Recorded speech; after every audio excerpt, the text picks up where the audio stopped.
Bonjour tout le monde, content de vous retrouver pour cette émission. Aujourd'hui, on va aller voir les altcoins et on va aller en voir beaucoup parce qu'en fait, il y a le portefeuille fictif que j'ai créé il y a déjà 2 ans, je pense, qui finalement, évidemment, est en négatif.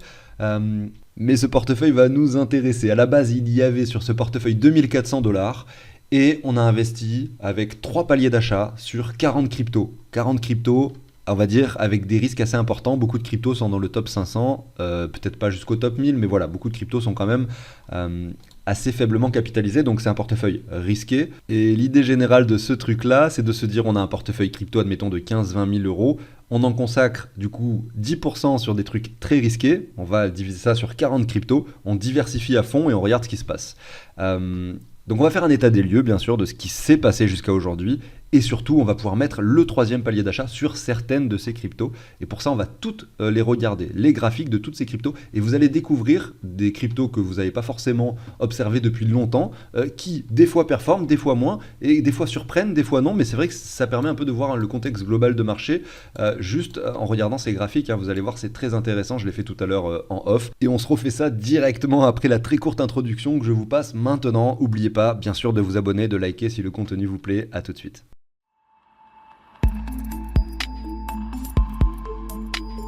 Alors avant de débuter, vous avez ici la dernière version de l'outil justement que j'utilise. Alors à savoir que ce que je vous montrais tout à l'heure, c'était la version encore précédente que malheureusement j'ai pas pris le temps de mettre à jour ce portefeuille-là sur la dernière version, mais c'est quasiment similaire, donc je vais pas m'embêter. Moi, ce que je veux simplement vous montrer ici, c'est que c'est un outil qui peut vous permettre simplement de vraiment savoir où vous en êtes, gérer vos cryptos, votre portefeuille. Vous ajoutez simplement sur cet outil toutes les cryptos que vous possédez, en l'occurrence par exemple l'Ether, le Binance Coin, XRP. Voilà, je suis très inspiré aujourd'hui, vous voyez, je choisis des cryptos très rares. Et donc, je sais pas moi, qu'est-ce qui est un peu plus rare? Allez, on va essayer de trouver un truc un peu plus intéressant. Je suis nul. Allez, Magic. Vous connaissez Magic? Voilà, on va mettre Magic. Vous voyez son prix récupéré en dollars, en euros, et toutes les heures ça s'actualise, toutes les fluctuations qui se font en temps réel, et ben ça se mettra sur votre document, sur votre outil, et donc vous savez concrètement où vous en êtes, puisque vous allez dire du Magic, j'en ai sur telle plateforme, telle plateforme, telle plateforme, etc. Ça fait le total, et ça récapitule tout sur un tableau de bord, à savoir ce que vous êtes en train de gagner ou de perdre par rapport à ce que vous avez investi, votre répartition stablecoin crypto, Bitcoin, altcoin, etc. par plateforme, plein de choses en fait, tout simplement. Pour l'obtenir, vous allez dans la description de cette vidéo comme d'habitude et vous retrouverez le lien du site de CryptOrganize et c'est là que vous pouvez l'avoir. Sinon, si vous voulez en savoir plus sur l'outil, je vous mets la petite vidéo en haut à droite, tout simplement, qui expliquera beaucoup plus en détail finalement l'outil. Beaucoup mieux que ce que je viens de le faire aujourd'hui en fait. Voilà, c'est ici, dans la description, le lien du site de CryptOrganize. Donc vous allez tomber dessus, n'hésitez pas à y jeter un œil. Mais attendez quand même, je reviens sur Magic parce qu'il y a cette pépite qui m'est venue en tête, dont on n'a pas parlé depuis longtemps sur la chaîne. On va voir si c'est une pépite graphiquement parlant, parce que là je vous dis ça fait longtemps que j'ai pas regardé son graphique. Elle est classée 199e, de mémoire elle était moins bien classée à l'époque, donc peut-être que finalement elle se comporte pas si mal. Et j'ai très envie d'aller voir son graphique tout de suite, avant de commencer l'émission. Magic USD, voyons voir ce que ça donne. Je vous dis, j'ai pas vu avant, je découvre avec vous le graphique. Waouh, c'est joli, non? Qu'est-ce que vous en pensez? Franchement, regardez ça, on passe des 23 centimes, 22 aux 2,20 $. Là, actuellement, on est sur les 96, sachant que les 2,20 $, c'était il y a un an pile poil, vous voyez. Franchement, je sais pas, rien que de dire ça, je trouve que c'est pertinent, mais il y a tellement plus de trucs à dire sur ce graphique que franchement, je crois que ça pourrait être intéressant de faire une petite vidéo dessus. Et je pense que j'aimerais bien faire ça, en fait. Vous savez, plutôt que de prendre la tête des fois à faire des émissions de 25 minutes où vous en regardez que 5, bon là je sais qu'il y en a certains qui le regardent en entier, et merci à vous, mais je pense qu'il y a beaucoup aussi de nouveaux arrivants qui n'ont pas forcément le courage de regarder les émissions entièrement. Peut-être que je vais faire quelques vidéos de 4-5 minutes des fois sur des sujets spécifiques, en l'occurrence par exemple Magic, vous voyez, avec ce graphique que je trouve magnifique. Mais bon, c'est pas le sujet du jour, on a quand même 40 cryptos à aller voir, donc croyez-moi, on va pas passer beaucoup de temps sur chacune d'entre elles, mais ça permettra d'avoir une vue globale du marché. Le portefeuille fictif, c'est celui-là. Déjà, je vais faire un point rapidement dessus. On a parmi les 40 cryptos qu'on a achetés, 3 qui se sont démarqués du lot. Lesquels c'est? Alors vous voyez, ça c'est intéressant de le voir. Sans parler du fait qu'on ait fait moins 700 € sur le portefeuille, qu'on n'a pas commencé ce portefeuille au bon moment, etc. etc. Le truc intéressant à constater quand même, c'est que on en a acheté 40, et parmi ces 40, il y en a 3 qui ont surperformé le marché. Alors que nous étions en bear market et que les altcoins se sont fait manger par le Bitcoin cette dernière année. Voilà, alors vous imaginez ce que ça peut donner en cas d'euphorie. Peut-être qu'au lieu d'en avoir 3, on en aurait peut-être 10, 15, peut-être même jusqu'à 20 sur les 40. Ça, c'est une question qu'on se pose et on aura la réponse très bientôt, je l'espère. Donc là, on a à peu près 7% des cryptos qu'on a choisis qui ont surperformé malgré le bear market. Et donc si on regarde ces cryptos-là, sachant qu'on a investi 40 € à la base dans chacune d'entre elles, alors en fait c'est un palier c'était 20 €, donc 3 paliers c'est 60. Et si je prends, alors on va regarder ça tout de suite, STX il y a, alors c'était en dollars pardon, 113 $, on a mis 2 paliers, donc on a mis 40, il y a 113. Donc voilà, elle surperforme malgré le bear market. Ensuite ELF, 103 $, on a mis 40 aussi. Et vous avez juste au-dessus le track, regardez, 131 $, pareil, on n'a mis que 2 paliers. Et aujourd'hui, on va se concentrer sur le 3e palier d'achat. Je vais revenir là-dessus, sur la première crypto qu'on va regarder, et puis ensuite, on va aller très très vite pour les suivantes. Donc ce portefeuille a été créé, j'ai regardé ici, date de création 16 décembre 2021. Ok, 16 décembre 2021, donc c'était décembre, c'était ici. Vous voyez, le marché était encore très haut, la Dakar Cardano par exemple, était toujours sur un prix supérieur à 1 $, sur un point de support et tout ça. Donc nous en fait, à ce moment-là, forcément, on savait pas jusqu'où ça allait chuter. Il se trouve que ça a chuté énormément. Moi je m'y attendais évidemment, mais pas à ce point-là en fait. En réalité, on n'est jamais prêt pour les événements qui se passent dans les cryptos. Et donc, la première zone d'achat qu'on a saisie, c'est la ZR. Voilà, c'est le premier palier d'achat. Le deuxième palier d'achat, c'est les 85,4 ici, au niveau des 48 centimes pour ADA Cardano en l'occurrence. Et le troisième palier d'achat, celui qu'on va chercher aujourd'hui, voir si on peut le mettre ou non, c'est le W confirmé.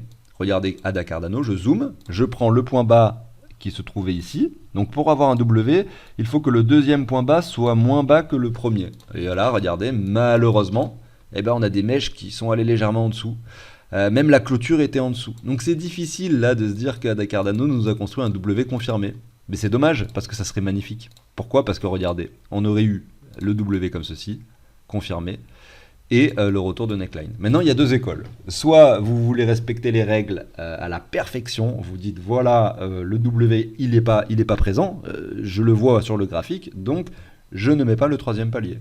Soit vous êtes un peu plus laxiste et vous dites bon voilà on va quand même acheter le troisième palier de ADA maintenant, le contexte temporel est pas mal non plus sur les altcoins etc, donc ça se tente. Voilà, bon je sais pas de quelle école je suis encore, mais je pense qu'on saisira cet achat sur ADA Cardano qui est franchement pas si mal. Donc je le marque ici, on va le faire à la fin, on va prendre le troisième palier sur le ADA qui en plus de ça regardez retourne sur la neckline. Je vais aller très vite maintenant pour les suivantes. Shiba Inu, qu'est-ce qu'on a ici? On va rester du coup logique. On prend la mèche basse. On a bien le W qui se construit. Vous voyez que là, on a fait un point plus haut que le précédent. Donc c'est très joli. Et en plus de ça, on revient actuellement, non pas sur la neckline, mais encore plus bas dans une ZR. Avec peut-être une divergence. Bon, je n'ai pas analysé la divergence. On s'en fiche un peu. Nous, on veut voir les W confirmés. Donc c'est très joli. Shiba, pareil. Troisième palier d'achat à mettre. Je vais aller plus vite, je vais essayer d'aller le plus vite possible parce qu'il y en a 40. Vous imaginez 40 à faire dans une vidéo, ça va être long. Là, il n'y a pas de W sur Gala. Gala, non. Le Dodge, regardons ensemble rapidement le Dodge qui s'est passé. Pas de W. Là, regardez, on a un point bas qui est plus bas que celui-ci, et c'est vrai. Mais la neckline a cassé, elle est là maintenant. Donc, on n'est pas encore prêt de le faire, ce W. Au niveau du Dodge, par contre, on voit que le RSI en bas se reprend plutôt pas mal. Maintenant, on continue avec LRC. LRC... non, on fait un nouveau plus bas ici, pas de W en perspective. Link, alors le Link, il faut que je dézoome un petit peu. Le Link, le Link il est compliqué, c'est pas un graphique comme les autres celui-là, vous voyez, on a latéralisé pendant une période de temps très longue avec un prix qui variait simplement entre les 7,70 grosso modo et les 5,70. Donc on avait 2 $ d'amplitude. Et derrière, si on a un W, il est probablement ici. On va essayer de voir si c'en est un, parce que pour que ça soit le cas, il faut qu'on revienne à minima sur les 61,8. Donc est-ce que c'est le cas? Oui, on est revenu dans les 68. Donc ça c'est un réel W pour Link, du coup, qui a été formé sur une période de temps assez courte. Pas comme sur d'autres cryptos où des fois on a des W qui se forment sur un an. Là on est plutôt sur une période de temps de 2 mois pour le Link. Et ce graphique, il est très très joli, on en a parlé de nombreuses fois sur la chaîne lors des émissions plus quotidiennes.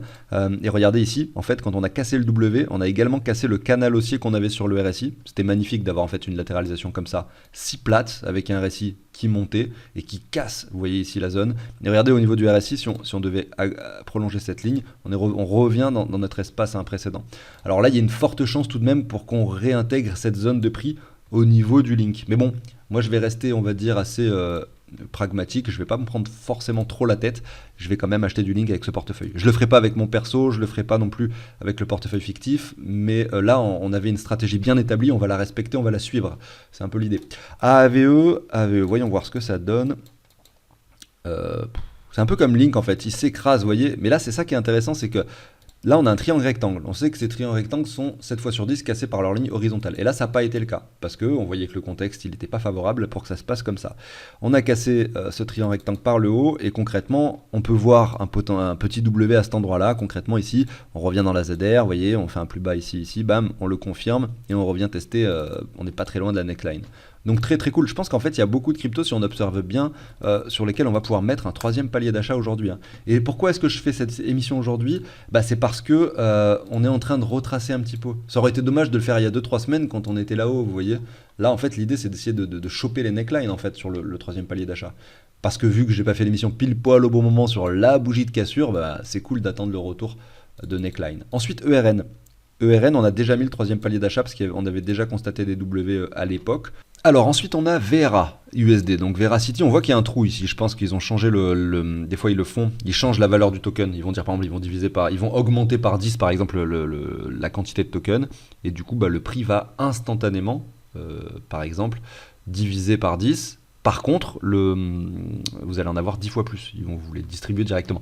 Je ne sais pas si c'est ça qui s'est passé, mais là, vu le trou qu'on peut observer, on peut supposer cela. Est-ce que le W... Alors, ça ne change pas finalement le graphique, le W possible, etc.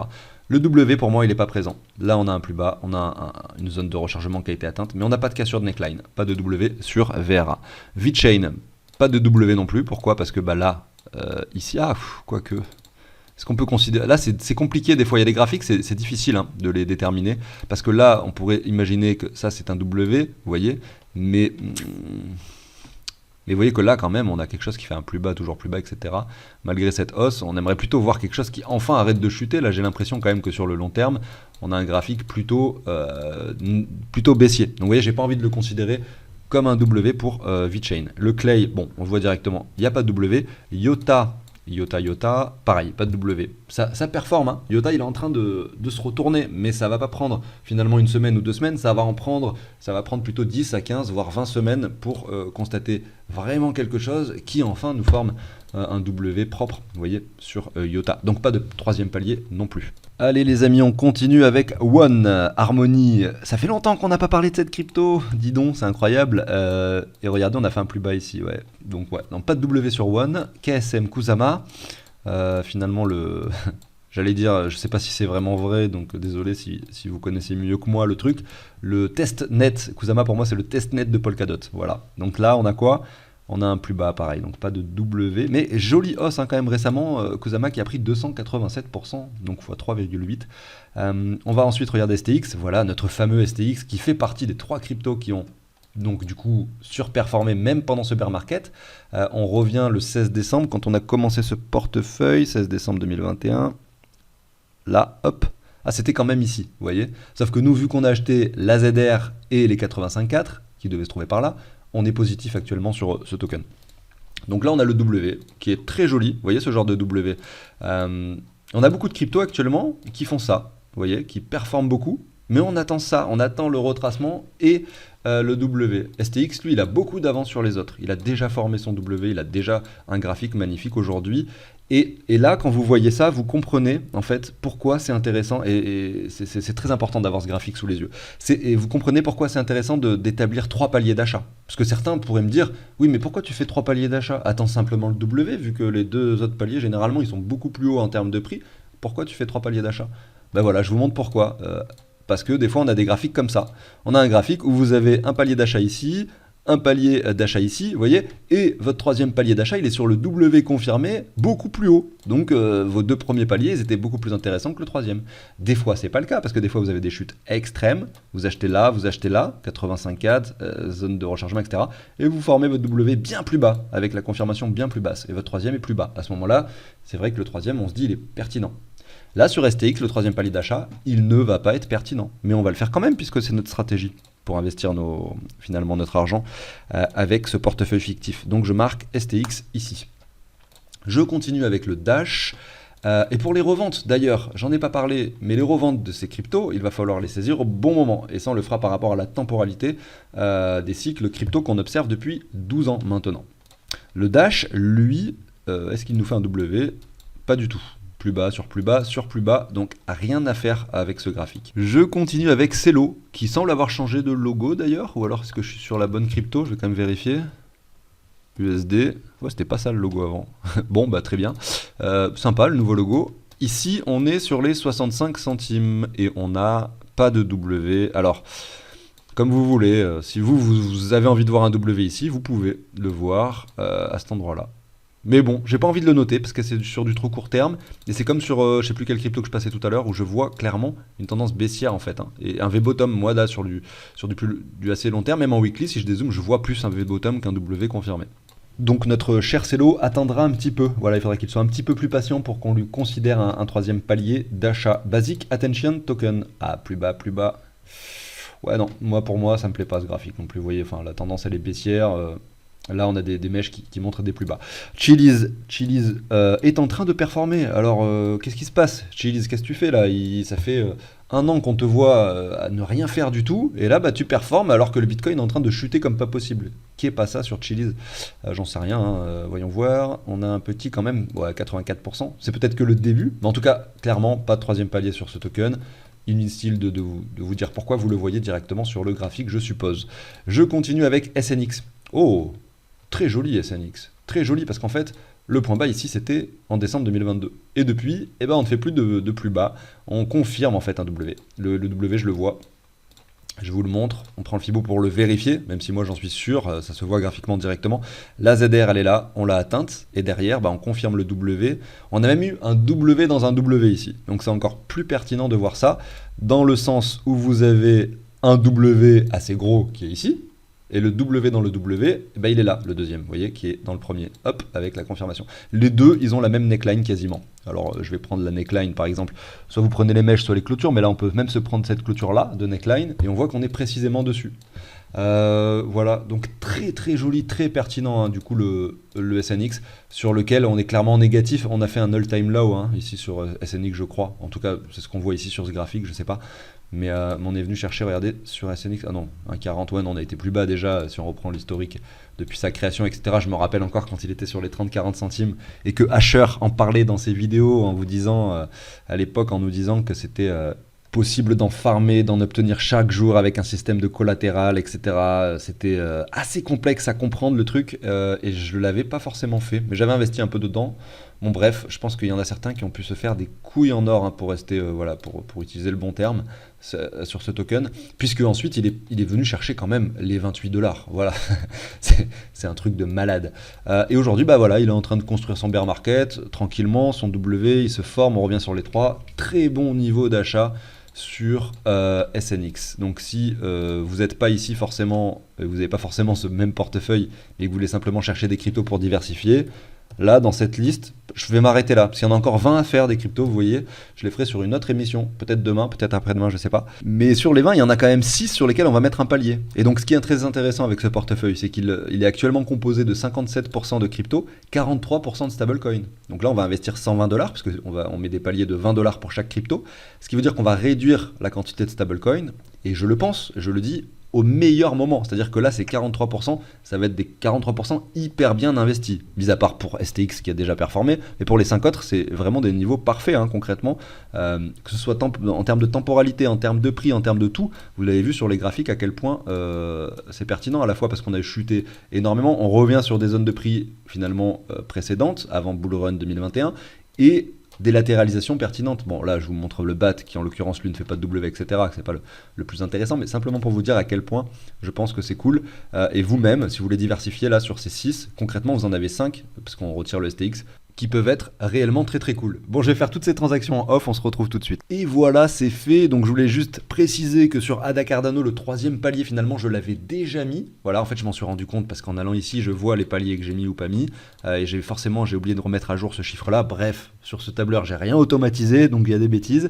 Mais sur SNX, à contrario, on n'avait mis qu'un seul palier. Donc c'est parfait parce qu'en plus, c'est le plus joli graphique. On va pouvoir en rajouter 2 des paliers, non pas un seul, parce que je mets le palier des 85.4 et le palier du coup de du W confirmé en même temps, ce qui fait que voilà, on a quand même, pardon, c'est pas celui-là, on a quand même par conséquent retiré 120 $. Maintenant, on a 36% de stablecoin, 64% de crypto, et on va pouvoir se mettre les paliers qui nous restent lors des prochaines émissions, notamment celle où on va devoir finir cette analyse, parce que là, on en a fait que 20 des cryptos. Je vous souhaite à tous une excellente journée. Je vous dis à très bientôt sur la chaîne. Pensez à vous abonner, à liker si ça vous plaît. À très bientôt. Ciao.